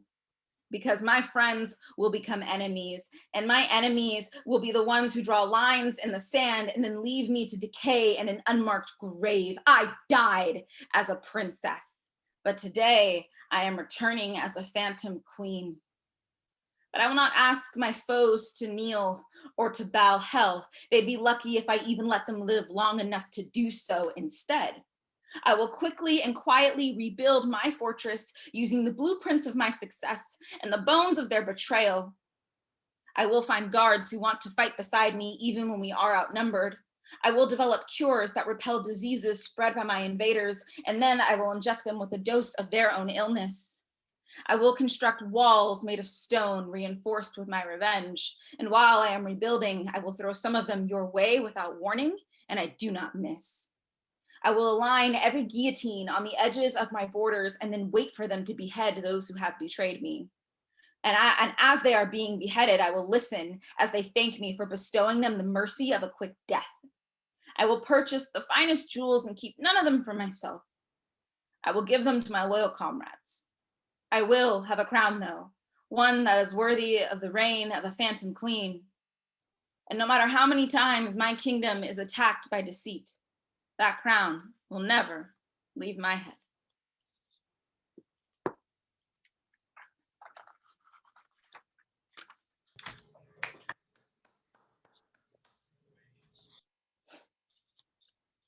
Okay, last one for you guys. Dear poetry, thank you for navigating me away from the statistical obligations that society has thrust upon me. Your compass always points south, reminding me that my humble beginnings will never allow me to stick my nose up in the air. Dear poetry, thank you for improving my posture. It is because of you that I understand what it means to take a stand, and my backbone is held together by the joints and ligaments of the words that leap off the bones of your blank pages. Dear poetry, thank you for bringing romance into my life. You are a wordsmith who has removed the term divorce from your lexicon. Your loyalty is a tattoo inked on my heart so that you never forget it beats for you. Dear poetry, thank you for always providing an escape route. Hatred is often knocking on my door or hiding around a corner, but you provide me shelter from the concentration camps of bigotry in this world. Dear poetry, thank you for being a constant. In my life, there are more goodbyes than hellos, but when I come to you, it's as if you are meeting me for the first time again and again. Dear poetry, thank you for these scars. I've cut myself open for you, only to be healed by the touch of leather-bound notebooks and ballpoint pens. Your powers alleviate my pain more than modern medicine ever could. Dear poetry, thank you for your reliability. You are the only one I can call upon on 3 a.m. mornings led by insomnia, and you always pick up the phone. Our conversations are usually recorded for quality assurance, so it's no secret that I've lied to you, cried on your bamboo pages, and then asked to speak to someone else for a second opinion. Dear poetry, thank you for your answers to questions I didn't have the courage to ask out loud. There are answers I'm still trying to decipher, but yours is a code I've always been able to crack. Dear poetry, thank you for this life. Black and white are the brightest colors in my rainbow, and each poem leads me closer to your gold. I am indeed a piece of your story. Thank you for writing me. Thank you for saving me. Woo!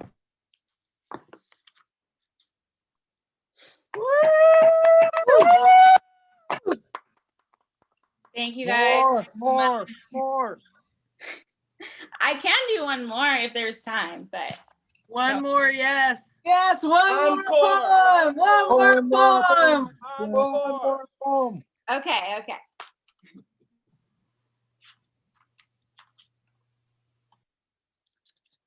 2 lines. They're just 2 lines in a box that define what we are. But for the majority of her life, she didn't have a box to check, fearing that whichever one she did check would somehow denounce the other half of her. Being mixed is like being seen through shards of glass.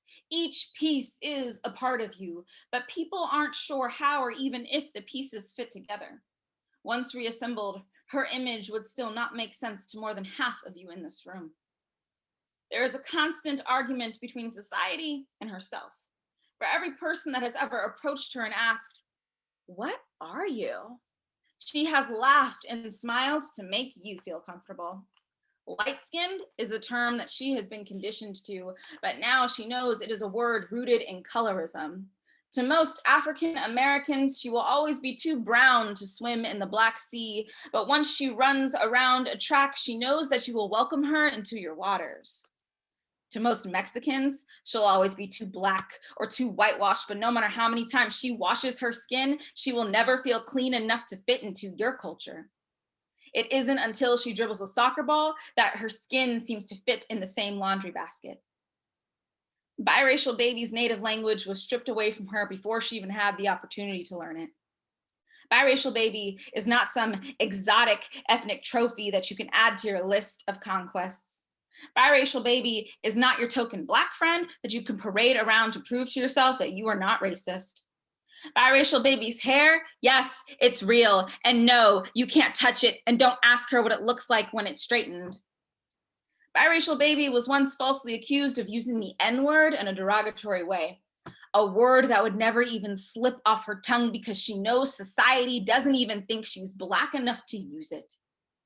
Biracial baby, she just got comfortable in her own skin, but each time you ask her, "What are you?" you're chipping away at a foundation that took her years to construct. Biracial baby is so damn tired of checking boxes, but she is even more exhausted of having to explain what she is to all of you. Woo! Woo! Ooh. Guys, I'm gonna put the link to my Amazon book in the chat. And then if you have Instagram, my handle is @Mchenry_poetry. Woo!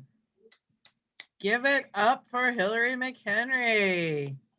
Oh, let's get into round 1.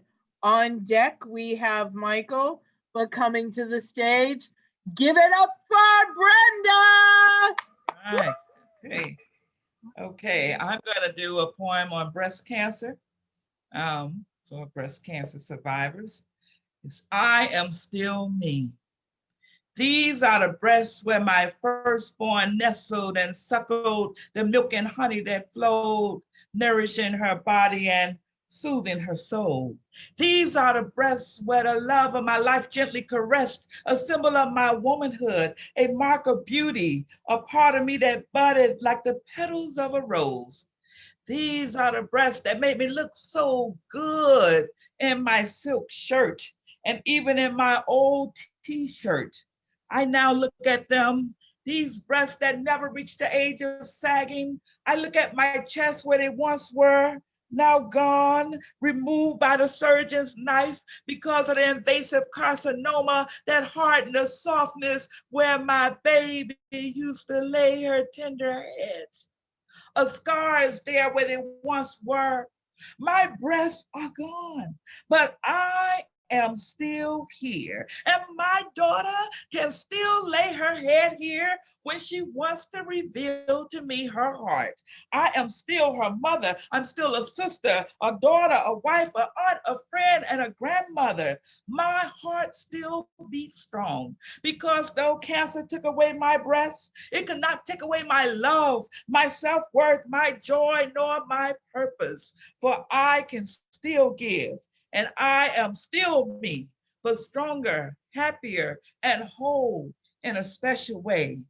My breasts, a symbol of my femininity now gone, but I am still here, and I am still feminine. I am still beautiful, still sensual, and still lovable because I am still me.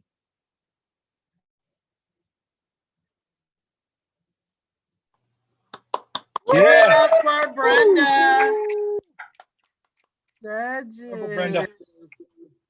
We got 1, 2, 3, 4. Waiting on. We got 5 scores. So we've got a low of a 9. We've got a 9.5. Yes. A 9.6. Yes. A 9.8. Woo! And our first competition 10 of the evening. All right, Brenda. Well deserved. Woo!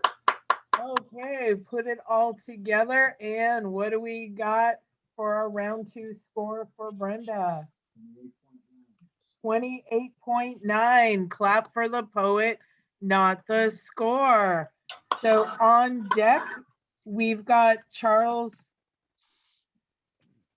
K. Carter, but coming up to the mic, give it up for Michael! Woo! Woo! Trigger warning, language again, and abuse and exploitation themes. The way things are. A glimpse of breast, your attention gained, a seductive smile to bring you in. The hottest butt you will ever see, even you, yes, even you, can win. The billboards you see everywhere, an eye-catching, insulting eyesore. All that, they say, is built on lies. But for you, those lies ring true. Such prurience, such exploitation, a system based on masturbation, the female form, cheap infatuation. When will you fall to this realization? The media madness you embrace, destructive in its extremes, nothing more than sly pornography. This world is just what it seems. The body that woos you, makes you act, convinces you to buy this or that brand. That same body struggles to find the next mortgage payment, feed and raise children. Do you not understand? Images profane, provoke indignation. Do not touch the remote. You cannot change the station. Outside a million lights, declare to the nation the obscenity of this objectification. I like to rape, the t-shirt read. A hero of his time. Maybe this is how chickens come home to roost. I meet his gaze, I see his crime. Sex sells and keeps on selling, warps and twists the minds of men. She is your mother, your daughter, your wife, and your lover, and she has been denied and degraded again. And I resent your sad protestation. What I wear or do not wear for your information is not a choice I make, and not for your excitation. So take your hands off me, you are an abomination. Where does it end? It has already gone too far. The mindset that condones such perversion. In some teenage brothel you frequent, perhaps? Or in a child bride's marriage celebration? Is it fear, my brother? Is it fear that forces you to act this way?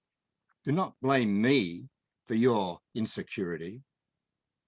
Do not respond to base lust. Do not betray. 2 women a week killed by their partners, and the girl on the billboard cries. The trade in young flesh continues, and the girl on the billboard cries. Adolescent children stolen for sex, and the girl on the billboard cries. Yes, the girl on the billboard, breasts exposed for your pleasure, cries. Thank you. Give it up for Michael. Woo, Michael! Judges.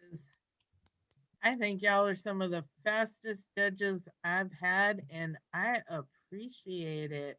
We got 1, 2, 3, 4, 5 scores. We've got a low of an 8.7. No, did I get that right? Oh, we got a low of an 8.5. Then we got an 8.7, an 8.9, a 9, and a 9.1. So we're gonna put all those, smash those scores together. And what do we got for Michael for round one? 26.6. Clap for the poet, not the score. On deck, we have Larry, but coming to the stage, give it up for Charles K. Carter! Woo!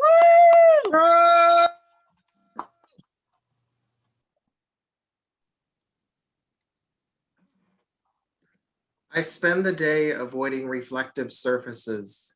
I was conditioned to not find love in a mirror, but to seek it out from others. I spend the better part of the day obsessing over this guy I met online, smiling at his picture saved already to my camera roll. I spend the day daydreaming of falling into his eyes, falling into their universe, swimming in the stars, dreaming of his fingers wrapped around me.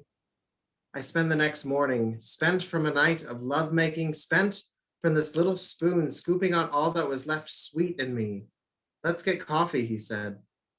I spend the meal picking at fried hash browns, sipping on no pulp orange juice, noticing that he adds 3 sugars and 1 cream to his coffee, while I need no added sugar, staring at his laugh lines and crooked teeth.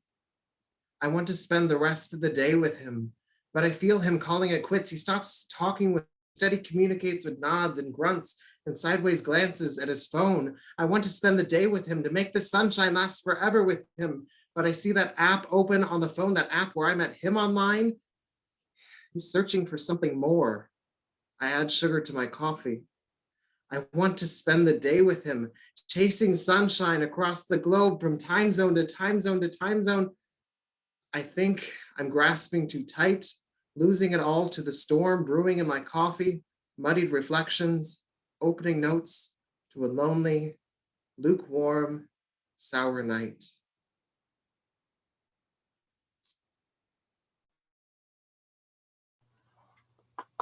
Give it up for Charles. Woo! Okay, judges. We got 1, 2, 3, 4, and 5 scores. We've got a low of an 8.7. We've got an 8.8, a 9, a 9.1, and a 9.1. So we're gonna smash them all together, roll them all up, and what do we got for round 2 for Charles? 26.9. Clap for the poet, not the score.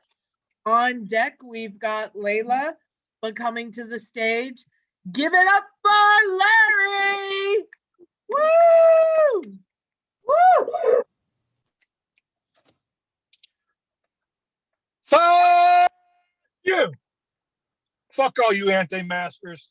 Fuck all you who refuse to wear your mask. Fuck you for saying that masks don't stop anything. Bullshit. Fuck all you say restricts your freedom. Double, triple fuck you for using the phrase "I can't breathe," a reason not to wear your mask. You can breathe, you racist. You just haven't tried. Fuck you because you're claiming your freedom was taken. Because you claiming your freedom has taken away mine. Now I'm lucky one. I still have a job. I've not gotten sick. But fuck you on behalf of the 450,000 plus who have died. Fuck you on behalf of the 28 million plus who've contracted COVID-19 and their long-lasting effects, and effects that we don't know yet that might come. But for me, fuck you, because I couldn't be there the last week of my dad's life. Fuck you, I cannot hold his hand one more time. Fuck you, because I cannot be there when he died. Fuck you, I cannot help my mother and brother help dress him for burial in white socks that he said he'd never be caught in, and then retracted because he knew what he would be dressed in because of his faith. My faith, the faith that he taught me. Fuck you, because I couldn't put the cap on his head. Fuck you, because my brother and I fought before the funeral because of the stress, because everything was on his shoulders, and I wanted to help, and we were both frustrated. So fuck you for that 3,000 miles and the feeling that came to the surface. Fuck you, because I couldn't hug my mom and still haven't the last 3 months, or my siblings, and cry on each other's shoulders. Fuck you, I couldn't help carry his casket to his graveside or put flowers on his casket. All those things have been taken away from me just so you could have an easy 10 minutes every time you go to the store. So fuck you.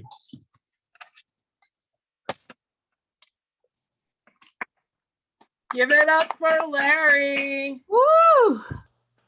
Okay, we got 1, we got 2, we got 3, 4, we got 5 scores. So we've got a low of a 9.3. We've got a 9.4, a 9.5, a 9.5, and a 9.7. How's everybody doing? Don't unmute yourself to answer because you're going to have to mute again in a second. What do we got for Larry? 28.4. Give it, clap for the poet, not the score. On deck, we got some prize money to give out, but coming to the stage, our final poet of round 2.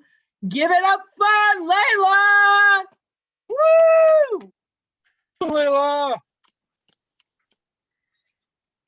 Really quickly, I just wanted to say I feel very seen by you, Scorpiana, this evening, because this is actually a poem that is a response to Nikki Giovanni specifically. So just wanted to make sure I mentioned that first. This is after Nikki Giovanni's resignation. I love you because there are 9 planets, or 8, because Canada is always above and Mexico is usually below, because the queen is old and often ornery, because autumn leaves change in comforting patterns and the sea settles after every storm, because only my love for you, despite the allure of being, keeps me from disappearing into empty space. I love you because it is the way of the world.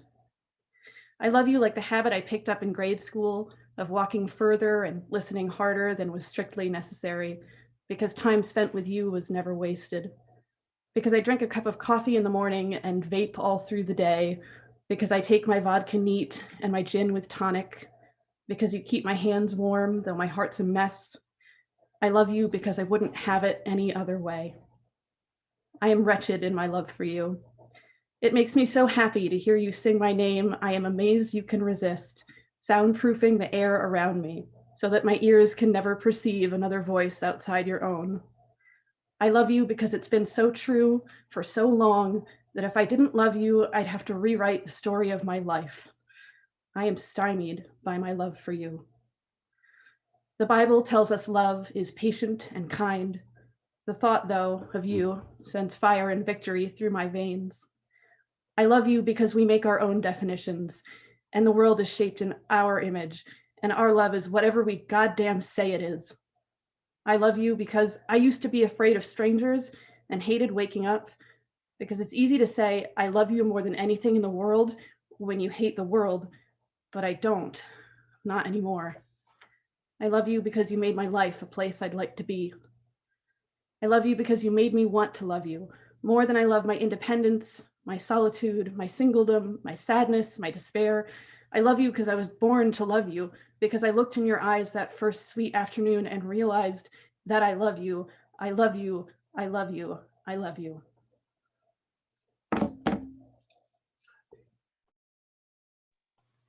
Give it up for Layla. Judges, this is the last time tonight you need to drop a score. And folks, give a round of applause for our judges, because Poetry Slam cannot happen without judges. Okay. Hey, judges, good job tonight. You judges. We've got a low of an 8.8, an 8.9, a 9, a 9.3, and a 9.8. So in just a minute, we are going to figure out who won this shit tonight. We have some little dinky cash prizes. It's not a lot, but you know, COVID, we lost our grant money. We're not in public in the bar where we could charge. So it's small, but we just want you to know we love you. While we're figuring all this out, at the beginning of the evening before the show started, Master and Captain were telling me they've kind of started like a non-profit thing going. Do either of you want to tell folks about that? Hello, can you guys hear me? Yeah. Hi, yeah, so we actually run a nonprofit organization, and you guys can follow us on Instagram. I'll put the @ in the chat.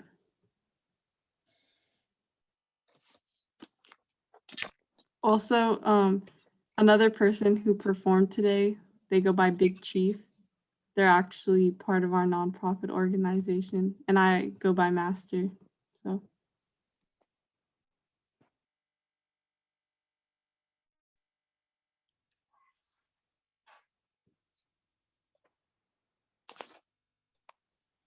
Okay, thank you.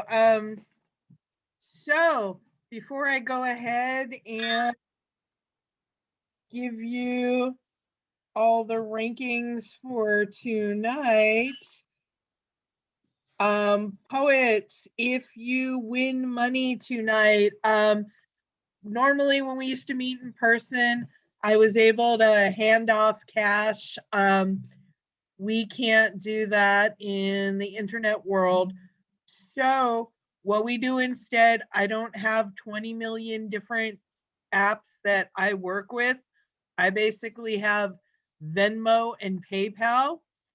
If I tell you you won some money, you need to let me know what your handle is on either PayPal or Venmo.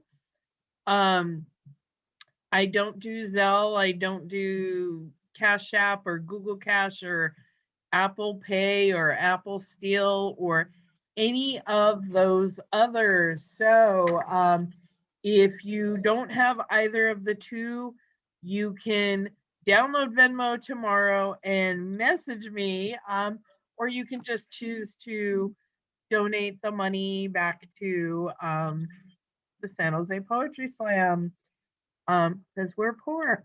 You can also donate money to help us raise money to keep paying our features and keep offering prize money. And hopefully, if we get enough people donating, we can maybe start to have bigger prizes again. There's two ways you can donate money.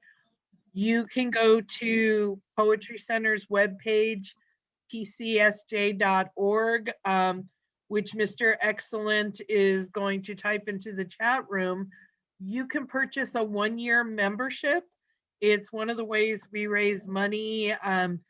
You get a free copy of this anthology they do every year, and you're contributing to a good cause. Or if you have PayPal, you can actually find Poetry Center San Jose on PayPal and donate money through that, however much you want.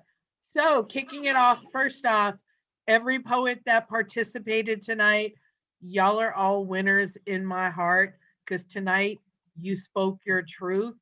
Your words were beautiful. Audience members, we're all winners because we got to listen. So coming in 5th place, you don't get any money, but you get my love with a combined final score of 52.5. Give it up for Layla. Layla, do you want to say any parting words? Yeah, absolutely. It was lovely getting to hear everybody's poetry this evening, and a fantastic time. Thank you for doing this. Thank you. So coming in 4th place with a combined score of a 53.1. You don't get any money, but you get a piece of my heart. Give it up for Charles K. Carter. Do you want to say anything? This is my first time doing a slam. Thank you guys. You made it special. Appreciate it. Great job. I loved your stuff tonight, Charles. Yeah, keep coming back. And with a combined score of a 53.3, coming in third place and getting a whole $5, give it up for Michael. Michael, do you want to say any words?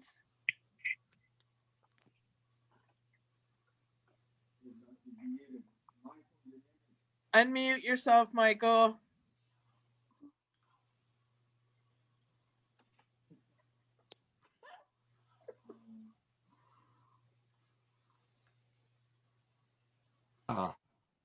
Great time.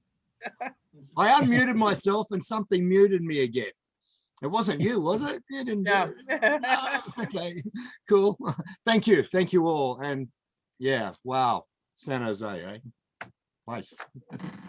Where are you coming from, Michael? Where are you From today? Newcastle, New South Wales, Australia. Wow. Awesome. Yeah. Look, I'd like to sort of contribute the $5 to the next event. So look, let's not worry about that, please. Hey, thank you. You are awesome. Oh, look, not as awesome as you guys, I'll tell you. Thank you. Hope you come back again. Yeah. In second place with a combined score of a 53.7, winning a whole $10. Give it up for Larry. Woo! Larry, you want to say anything? Yeah, thank you. This is the first time I made it out of the first round, so Wow, really? I didn't have a second poem prepared. Yeah, and so that second poem I wrote during a break, just to tell you. I've been thinking about it a lot, but Wow. so the fact that I wrote a nephew poem first off by Lorenz is, you thank Lorenz for my FU2 poem. It was awesome. Yes, I knew Mr. Excellent would like it too. I noticed you moved out to your car so you could swear without your wife hearing you. Exactly. Yeah. And that's my dad in my background now. I didn't use him as a prop during the poem, but now he's back there. Great. Okay, so in first place with a final combined score of a 55.8 and winning $20 tonight. Give it up for Brenda. Woo! Brenda! Say something, Brenda. Awesome. Wow, I enjoyed being here tonight. I enjoyed everybody. It was a great experience. And and Hilary, got to get that book. But I enjoyed every poem. Felt like I heard some Shakespeare and people pouring out their hearts. And I love poets because I think they're the philosophers of today. You know, they really, really know how to make the words, make you feel the words, you know, in a special way. So I'm humbled and grateful and thankful, and thank you all. And you can donate that to the San Jose Poetry Club. Okay, that would be good. Thank you. Thank you very much. Thank you so much. Okay, folks, again, give it up for all our poets. Give it up for our amazing feature, Hilary Mchenry. If you have not ordered her book yet, go ahead and order it. We're waiting for our copy to come. And I will COVID drive to her house fully masked and gloved, holding it out to be autographed when mine comes. Give a huge thank you to our judges and Mr. Excellent for scorekeeping, and Poetry Center San Jose for helping us to make this happen every month. Hope to see everybody back next month, and thank you. Good night. I still got the room for another 15 minutes. So if y'all want to socialize, I will leave the room open. Thank you and good night. Thank you. Thank you, everyone. Yes. Fun. Thank you guys. Yes. Thank you very much, and much joy. And I hope COVID really sort of disappears in your country. I know it's been pretty horrendous. Yeah, well, How is it in if we had leaders Australia? like yours, it wouldn't have gotten as bad. We had It leaders like doesn't- Australia did. Yeah, It wouldn't have been yeah. as bad. Very, very occasional outbreaks, but nothing serious. And it's sort of clamped down really quickly by our governments. They're really scared that once the variation from England, because that's here as well, Yeah. if that escapes, then we're in deep trouble. Victoria had to lock down. It's another state of Australia. Had to lock down for, I think, for the world's longest lockdown. They reckon, yeah. I noticed during the Australian Open, the tennis, that one day they had crowds, and all of a sudden the next day they were gone. Yeah. They had to kick the crowds out at a couple of minutes to 12 and stop the game while they did it. They weren't going to. But the next day there was no crowds anymore. No crowds. That was it. Yeah. Once they decide, that I think it's the convict origin of Australia. We all sort of just do what we're told pretty quickly. You're off to jail if you don't do this, man. Yeah. No, well, here we still think we're in the lawless Western United States of the 1800s. Yeah, we do whatever the fuck we want. Yeah, look, I don't know. I just hope it all works for you, and Biden is sort of a good president, and I really do. Yeah. So I'm gonna head off. I got a few things to do, and I wish you joy, wish you happiness, and thank you very much. Thank you. For being here. Thank you for coming from your hemisphere. I'm going to sign out now. Thank you all. I'm going to go too. I'm going to have a great night. A lot of fun. A lot of good words. A lot of things to think about. Hilary still on. Thank you so much. Good night, everybody. Hey.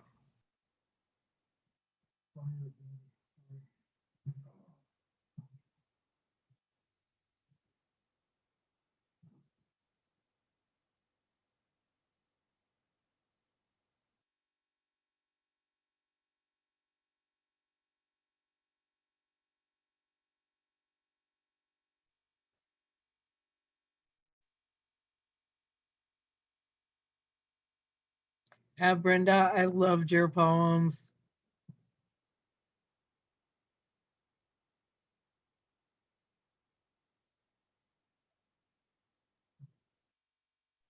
Oh yeah, thank you. I enjoyed you as a hostess too. Yeah. Thank you. Good. Yeah. I was on another page trying to order Hilary's book. It's so good. Everything was great. I'll be back again. Yeah, that's the good thing about COVID. We get to meet people all over. Yeah, I've been I have friends that will hit me up and be like, hey, I'm at this open mic in Arkansas. Do you want a link? Or oh, we're somebody's doing open mic out of Texas, and I've gotten to meet poets from all over the country that I wouldn't have. And I used to go to a lot of years ago, there was a national organization for Poetry Slam, and they would put on 3 national events a year. And so years ago, we'd go to these events and we meet poets from all over the country. And then when they come out, do tours, you meet people when they come on tours and stuff. And then in recent years, I haven't really been able to travel, and the national events don't exist anymore. So with all these online events, I've also been seeing people that I haven't seen in years and stuff. So I kind of feel like I miss doing the in-person stuff. And while I can't wait till it's safe to do in-person things again, I hope that when we can do in-person, the online stuff doesn't completely go away either.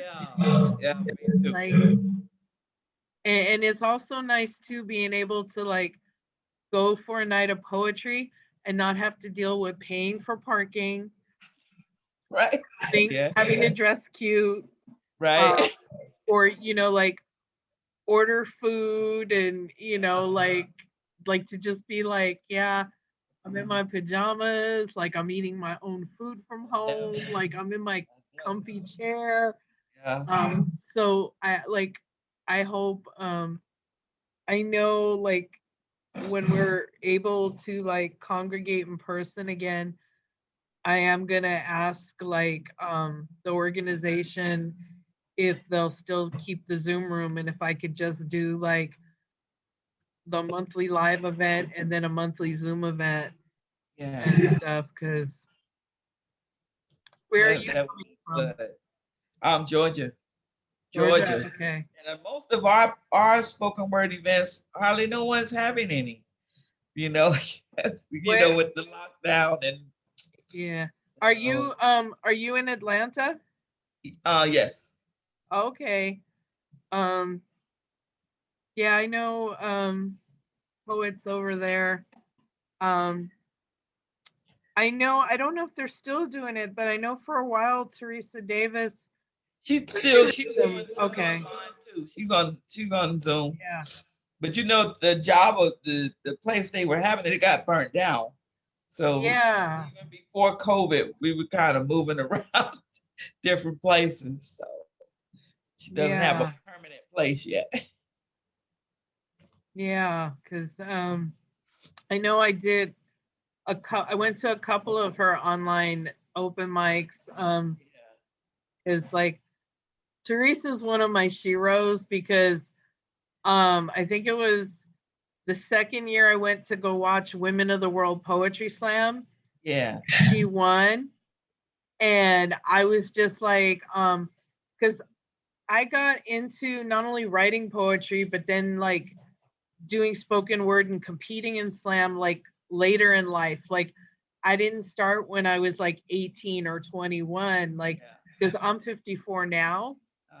So, I was going to these events and I'm in my 40s, and most of the women that were competing and most of the men too, you mostly get like poets in their 20s and 30s competing in slam. And sometimes judges can really discriminate against us older poets. So watching like a woman in my age bracket kicking ass at the National Poetry Slam, and I love her poetry. I was like, I feel so represented right now. I was like, that's my new like poetry shero. Yeah, yeah. Oh wow, I gotta tell her next time I see her. Yeah, I've told her the story too, like and but I would always look forward to that. Was like one of the people whenever I went to anything national, I always look forward to like running into and kind of stopping and chatting for a bit. Yeah, that's what she encourages. She said, you all need to go and listen to other poets, go to different poetry groups and listen. And, it's been really good. Yeah, like it was cool tonight because there was only one poet on the list tonight that actually lives in San Jose. Wow. Like last few months, the majority of the poets coming in and competing are just from like other parts of the country, which I'm loving. Yeah. Yeah. That's good. That's good. Well, all right. Well, I'm gonna get back over to this page and get my book, Hilary's book. Thank you for inviting her. She was she kind of had us eating out of her hand. Her voice, her cadence is so good. It was just like, wow. Yeah, like I love her. I was kind of excited when she announced about the book because I was like, now this is the perfect opportunity. Yeah. To like have you come feature and stuff because like she's a badass. When all that stuff was going on with the school, Wow. and like the school she was working at, they just like did her completely dirty. Like it's like a whole long story. Because like I met her just a couple months after it happened, and she was like telling me about it all, and she tried to appeal to the school district, and they were jerking her around. So like month after month, she would go back to the school board meeting and just started telling everybody, show up at the meeting. And like one night I got off work early and I was like, okay, we got time to go make it down to this meeting. And I walked in the room and she had like 50 people there for her. Good. And like the school board was trying to intimidate her. They were trying to shut her up. And they were throwing like everything at her. And she was just like, I will be back next month. Like, I will be back and stuff. And she's just like, she's like really, really like, especially too for being like young, so young. Yeah. And stuff like, yeah. It was good. Yeah. So I hope to see you next month. Go ahead, order your book. I'm gonna shut down the room and all right. Take care.